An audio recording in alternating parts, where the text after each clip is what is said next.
안녕하세요 여러분, 바울처럼의 암 이야기입니다. 오늘은 최근 암 환우분들 사이에서 보조치료법으로 큰 주목을 받고 있는 고용량 비타민C 정맥주사 IVC에 대해 깊이 파고들어 보겠습니다. 비타민C가 암세포를 어떻게 공격하는지, 어떤 암종에 더 효과적인지, 그리고 그 효과를 어떻게 극대화할 수 있는지 자세히 알아보겠습니다. 먼저 외우셔야 할 단어가 있습니다. 같이 읽어보겠습니다. AA는 SVCT를 타고, DHA는 GLUT를 타고 암세포 안으로 들어간다. AA는 SVCT, DHA는 글루티. 먼저 우리가 흔히 아는 비타민C가 어떻게 암세포에 도달하는지부터 알아볼까요? 비타민C는 크게 두 가지 형태로 존재합니다. 바로 환원형, 아스코르브산 A과 산화형, 디하이드로아스코르브산 DHA이죠. 병원에서 맞는 고용량 비타민C 주사의 주성분은 바로 환원형 AA입니다. 이 AA가 암세포를 공격하려면 특정 수송체를 타고 문을 통과해야 해요. 이 수송체가 바로 SVCT1과 SVCT2라는 수송체입니다. AA는 이 SVCT 수송체를 통해서만 암세포 안으로 들어갈 수 있습니다. 마치 집에 들어가려면 문이 있어야 하는 것과 같아요. 그런데 문제는 일부 암세포는 이 SVCT1, SVCT2 수송체의 발현이 낮아서 비타민C를 잘 흡수하지 못한다는 점입니다. 문이 너무 작거나 아예 없는 셈이죠. 따라서 SVCT 수송체의 발현이 낮은 경우 고용량 비타민C 정맥주사 IVC의 항암 효과는 상대적으로 감소할 수 있습니다. SVCT2 발현이 높은 암종은 신경교종, 유방암, 특히 ER+, 신장암, 전립선암이 여기에 속합니다. 이처럼 SVCT2 발현이 높은 암종의 경우 고용량 비타민C, 즉 환원형 AA가 직접적으로 암세포 안으로 들어가 항암 효과를 낼 가능성이 더 높다고 볼 수 있습니다. 암세포 입장에서는 정문이 활짝 열려 있는 셈이죠. SVCT2 발현이 낮은 암종, 반대로 대장암, 췌장암, 폐선암, 간암, 난소암 암종들이 여기에 해당됩니다. 이런 암종의 경우 SVCT2 발현이 낮아 IVC로 투여된 AA가 세포 내로 충분히 들어가지 못하고 혈중에서 산화되어 효과가 없을 수 있습니다. 그렇다면 SVCT 수송체 발현이 낮더라도 보완하거나 효과를 최적화할 수 있는 방법은 없을까요? 방법은 AA 형태보다는 DHA 형태로 비타민C를 공급하여 암세포 내로 효과적으로 흡수시키는 방법을 고려해 볼 수 있습니다. 암세포는 포도당을 에너지원으로 사용하기 위해 GLUT1이라는 수송체를 과발현하는데 이 글루티온은 포도당뿐만 아니라 DHA도 인식해서 암세포 안으로 들여보내는 특성이 있습니다. 자, 이제 AA와 DHA가 암세포 안으로 들어가서 어떻게 공격하는지 그 과정을 좀 더 자세히 알아볼까요? 이게 바로 비타민C가 암세포를 죽이는 핵심 메커니즘입니다. 우리가 맞는 고용량 비타민C 주사의 주성분은 환원형 AA입니다. 이 AA는 마치 전자를 넘겨줄 준비가 된 항산화제 같은 역할을 해요. 혈액 내에 들어간 AA는 주변의 철이온 Fe3+과 마주칩니다. Fe3+는 전자를 받으려는 성질이 강해요. 그래서 AA는 Fe3+에게 자신의 전자를 넘겨주고 이 과정에서 스스로 산화형 DHA로 변하게 됩니다. 동시에 이 반응 과정에서 강력한 활성산소 ROS가 발생하죠. 바로 이 활성산소가 암세포의 약점을 찌르는 무기입니다. 암세포 안으로 들어간 활성산소는 암세포의 DNA를 손상시키고 미토콘드리아 기능을 망가뜨립니다. 미토콘드리아는 암세포가 에너지를 만드는 공장인데 여기가 파괴되면 암세포는 더 이상 살 수 없게 됩니다. 결국 이러한 손상들은 암세포의 세포사멸, 즉 스스로 죽음을 유도하게 됩니다. 정리하자면 비타민C가 암세포로 들어가는 두 가지 문이 있습니다. 암세포는 종류에 따라 이 수송체의 발현 정도가 다르기 때문에 어떤 형태의 비타민C가 더 효과적인지도 달라집니다. 환원형 AA는 SVCT라는 정문을 통해 들어갑니다. 혈액 내에서 변신한 산화형 DHA는 GLUT라는 옆문, 포도당문을 통해 슬쩍 들어가게 되는 것이죠. 그리고 일단 암세포 안으로 들어가면 두 형태 모두 궁극적으로 활성산소를 만들어 암세포를 파괴합니다. 이것이 바로 고용량 비타민C가 암세포를 공격하는 핵심 원리입니다. 여기서 중요한 질문이 생깁니다. 그렇다면 우리가 주사로 맞는 환원형 AA가 체내에서 100% 산화되어 DHA로 바뀔까요? 정답은 아니오입니다. 실제로는 일부만 DHA로 전환되며 그 비율은 우리 몸의 환경 조건에 따라 달라집니다. 100% 산화되지 않는 이유는 AA는 본래 안정적인 항산화제입니다. AA는 평소에는 불필요하게 산화되지 않고 자신의 환원력을 유지하려는 성질이 있어요. 활성산소나 금속 이온 같은 상대가 있을 때만 반응하여 DHA로 변합니다. 산화 조건이 제한적입니다. 우리 몸의 환경이 항상 AA를 산화시키기 적합한 것은 아닙니다. 예를 들어 체내에 철이온이 충분하지 않거나 활성산소가 부족하거나 아니면 글루타치온 GSH 같은 우리 몸의 항산화 시스템이 너무 강하면 AA는 산화되지 않고 그냥 소변으로 배출될 수 있습니다. DHA는 불안정합니다. 설령 AA가 DHA로 산화되었다 해도 DHA는 매우 불안정한 형태입니다. 세포 안으로 들어오면 글루타치온 같은 환원제에 의해 빠르게 다시 AA로 바뀌려 하거나 아니면 항암 효과를 내기 전에 비활성 물질로 분해되어 버릴 수도 있습니다. 이처럼 AA는 생각보다 쉽게 100% DHA로 전환되지 않으며 DHA 또한 체내에서 안정적으로 유지되지 않습니다. 그럼 IBC를 맞았을 때 혈중에서 AA가 DHA로 얼마나 전환될까요? 정상적인 산화 환경에서는 보통 5.125% 수준만 산화됩니다. 하지만 체내 철이 많거나 활성산소가 많이 생성되는 환경에서는 30바이시 50% 이상으로 산화 비율이 높아질 수 있습니다. 특히 암세포 주변의 미세 환경은 정상세포보다 훨씬 더 높은 산화 스트레스와 철 이온을 포함하고 있기 때문에 이곳에서는 DHA로의 전환 가능성이 매우 높습니다. 암세포 스스로 비타민C와의 산화를 촉진하는 환경을 만들어주는 셈이죠. 이러한 사실들은 고용량 비타민C의 항암 효과를 극대화하려면 단순히 주사만 맞는 것을 넘어 A가 암세포 내부에서 효율적으로 활성산소를 생성하고 암세포를 공격할 수 있는 환경을 전략적으로 조성해주는 것이 중요하다는 점을 알려줍니다. 이제 고용량 비타민C의 항암 효과를 극대화할 수 있는 몇 가지 전략을 알아볼까요? 첫 번째 전략은 바로 환원형 비타민CA를 산화형 DHA로 바꿔서 암세포가 주로 사용하는 염문인 GLUT 수송체를 적극적으로 활용하는 것입니다.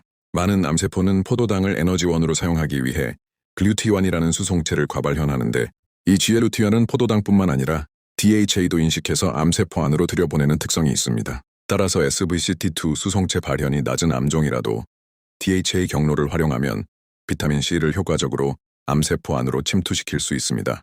이 전략을 위한 구체적인 적용 전략들은 다음과 같습니다. 첫 번째, IBC 전에 아르테미시닌 복용. 아르테미시닌은 말라리아 치료제로 사용되던 약물인데 최근에는 암세포 내의 철의 F2+을 활성화시키는 효과가 밝혀져 항암 보조제로도 연구되고 있습니다. 아르테미시닌을 복용하면 암세포 주변의 철이온이 늘어나 AA가 DHA로 산화되는 반응을 촉진시킬 수 있습니다. IBC 주사 1도 시간 전 공복 상태에서 일반적으로 100기행밀령의 아르테미시닌을 복용하면 체내 철과 반응해 ROS를 증가시키고 A가 DHA로 더 잘 전환되어 암세포 내로 GLUT 수송을 통한 비타민C 유입이 극대화됩니다. 두 번째, 공복 상태 유지 IBC 전 4-6시간. 고용량 비타민C 주사를 맞기 전 4-6시간 정도 공복을 유지하는 것도 중요합니다. 혈당이 낮아야 DHA가 GLUT1을 통해 암세포 안으로 더 쉽게 들어갈 수 있기 때문입니다. 공복 상태로 혈당을 낮춰주면 DHA가 글루티온을 통해 암세포로 우선적으로 유입될 수 있는 환경이 조성됩니다. 세 번째, 철분 페리틴 수치 적정 범위 유지 100-200ml. 우리 몸의 철분 수치도 중요합니다. 혈액 검사로 확인하는 페리틴 수치를 적정 범위인 100-200ml 정도로 유지하는 것이 좋습니다. 적절한 철분 수치는 AA 산화 반응과 활성산소 생성을 활성화하는 데 도움을 줍니다. 물론 철분 보충은 반드시 전문가와 상의해야 합니다. 네 번째, 마그네슘. 마그네슘은 세포막 전이 안정화, ATP 효소 작동, 그리고 나트륨 칼륨 펌프 유지에 핵심적인 미네랄입니다. 쉽게 말해 마그네슘이 충분하면 SBCT 수송체는 더 안정적이고 효율적으로 비타민C를 세포 안으로 옮길 수 있습니다. 그래서 실제로 고용량 비타민C 주사를 맞을 때 1-2g의 마그네슘 황산염, M개소파드를 함께 정맥 주사하는 것이 도움이 됩니다. 이는 단순히 부작용 예방을 넘어서 IBC의 세포 내 유입을 돕고 항암 효과까지 높일 수 있는 전략이죠. 마그네슘은 염산 마그네슘과 황산 마그네슘이 있습니다. 염산 마그네슘도 IBC 병용 시 마그네슘 보충에는 도움이 될 수 있지만 황산 마그네슘이 더 안전하고 효과적인 선택으로 널리 사용됩니다. 특히 정맥 주사 시 조직 자극, 혈관 안정성, 임상적 경험을 고려해 황산 마그네슘이 우선 선택됩니다. 정리하면 마그네슘은 SVCT 수송체를 간접적으로 안정화시켜 IBC 효과를 극대화하는 숨은 조력자 역할을 하고 있습니다. 다섯 번째, 암세포 항산화 방어막 약화시키기. 이 전략은 암세포 내에 항산화 방어막을 약화시켜 활성산소 ROS 스트레스를 극대화하는 것입니다. DHA가 암세포 안으로 들어간 후 다시 AA로 환원될 때 글루타치온 GSH이라는 강력한 항산화 물질을 소모합니다. 암세포는 글루타치온을 이용해 자신을 보호하는데 이 글루타치온이 고갈되면 암세포는 활성산소 스트레스에 매우 취약해져 사멸 가능성이 증가하게 됩니다. 마치 방어막을 뚫는 것과 같죠. 이 전략을 어떻게 적용할 수 있을까요? DHA의 빠른 유입으로 세포 내 글루타치온 소비 전략. DHA가 암세포 안으로 빠르게 그리고 많이 유입될수록 암세포는 더 많은 글루타치온 GSH를 소모하게 됩니다. 이는 암세포의 항산화 방어 시스템에 큰 부담을 주어 활성산소 스트레스를 효과적으로 유도합니다. 여섯 번째, 고속 주입 1-5분 수준. 고용량 비타민C를 분당 1공 수준으로 빠르게 주입하는 것도 한 가지 방법입니다. 비타민C를 빠르게 주입하면 일시적으로 혈중 비타민C 농도가 급격히 상승하게 됩니다. 이렇게 높은 농도는 더 많은 AA가 DHA로 전환될 기회를 늘리고 암세포로의 DHA 유입을 촉진하여 세포 내 글루타치온 소비를 가속화시킬 수 있습니다. 이때 두 가지 작용이 동시에 일어납니다. 첫째, SVCT2 수송체가 높은 암세포는 아스코르브산 AA를 세포 내로 흡수해서 과산화수소 같은 산화 스트레스를 유도합니다. 결과적으로 암세포에 직접적인 독성 작용을 일으키죠. 둘째, 남은 아스코르브산은 자연스럽게 산화되어 DHA로 전환되는데요. 이 DHA는 GLUT1, GLUT3 수송체를 통해 GLUT 과발현 암세포 안으로 들어갑니다. 들어간 뒤에는 다시 환원되어 내부에서 산화적 손상을 유발합니다.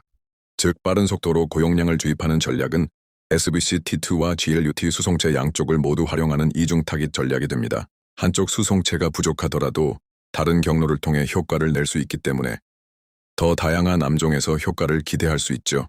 또한 고농도로 혈중 농도를 유지해야만 과산화수소 같은 항암 활성 물질도 생성되므로 IVC는 되도록 빠르게 주입하는 것이 핵심입니다. 7번째, 항산화 보조제는 IVC 직전 직후 피하기. 항산화 보조제, 예를 들어 글루타치온, N아세틸시스테인 NAC 같은 것들은 고용량 비타민C 주사 직전이나 직후에는 피하는 것이 좋습니다. 왜냐하면 이러한 항산화 보조제들이 비타민C가 암세포 내에서 활성산소를 생성하는 것을 방해할 수 있기 때문입니다. 즉, 암세포가 활성산소 스트레스를 받도록 유도하는 비타민C의 작용을 약화시킬 수 있다는 것이죠. 따라서 IVC를 맞는 날에는 다른 항산화 보조제 섭취에 대해 반드시 의료진과 상담해야 합니다. 주의 점은 고용량 비타민C 단독이든 아르테미신인 병용이든 항산화 방어력이 약한 사람에게는 용혈성 부작용의 위험이 있습니다. 특히 아르테미신인과 IVC를 함께 사용하는 경우 산화 스트레스가 더 강하게 유발되므로 G6PD 검사는 필수적입니다. 또 빠른 고용량 비타민C 주입은 부작용을 유발할 수 있으며 적절한 속도 조절과 사전 검사, 보조제 병용이 중요합니다. 특히 신장 기능이 약한 환자나 처음 투여하는 경우에는 보수적인 속도로 시작하는 것이 안전합니다. 오늘 이 시간 우리는 고용량 비타민C 정맥주사의 항암 효과를 극대화하기 위한 두 가지 핵심 전략, 즉 AA를 DHA로 산화시켜 GLUT 경로를 활용하는 방법과 세포 내 글루타치온 고가를 유도하여 활성산소, 스트레스를 증가시키는 방법에 대해 자세히 알아봤습니다. 아르테미신인 병용, 공복유지, 적절한 철분 관리, 그리고 비타민C의 주입 속도 및 다른 항산화제와의 병용 여부 등은 모두 이러한 전략을 실행하기 위한 구체적인 방법들입니다. 고용량 비타민C 정맥주사는 분명 암 치료에 있어 유망한 보완 요법이지만 그 효과를 제대로 얻기 위해서는 오늘 말씀드린 과학적인 원리를 이해하고 이를 바탕으로 개인의 상태와 암의 종류에 맞는 맞춤형 전략을 수립하는 것이 매우 중요합니다. 무엇보다도 이러한 전략들은 반드시 전문 의료진과의 충분한 상담을 통해 결정하고 진행되어야 한다는 점을 다시 한번 강조드립니다. 오늘 이야기가 고용량 비타민C 치료에 대한 여러분의 이해를 더욱 깊게 하는 데 도움이 되었기를 바랍니다. 다음 시간에는 고용량 비타민C 효과를 낮추는 원인에 관하여 두 번째 이야기를 들려드리겠습니다. 감사합니다.